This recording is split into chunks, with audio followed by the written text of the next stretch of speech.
Living inside of a no is one of the helliest hells there is. It's a complete mind. It ensures you'll continually, and quite unsuccessfully, be managing the content of the experience that you, often regrettably, said yes to, instead of enjoying the magic that's delivered on the other side of each very exacting and undeniably brilliant no.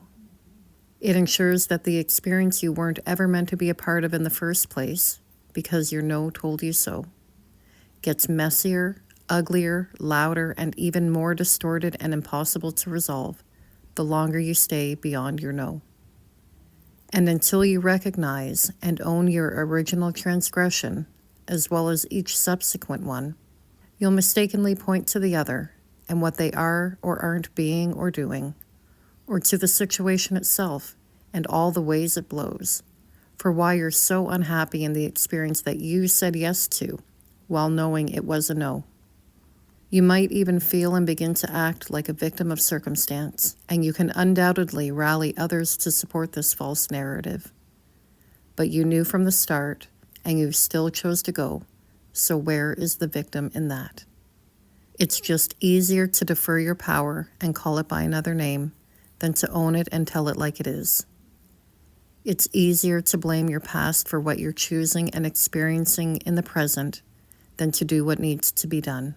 It's easier to say yes for or because of this or that than to honor that exquisite no and take the imagined risk that such a bold move brings without knowing why this just isn't it.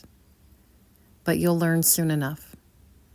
You'll inevitably discover firsthand why your system warned you against what you're now in the midst of enduring and are currently, often repeatedly, trying to extract yourself from. And it's perfect.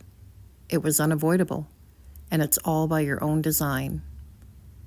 Because if you were seasoned enough to not do that wonky thing you do, ignoring what you know, you wouldn't create these experiences for yourself to learn how not to get to the point where you're at right now.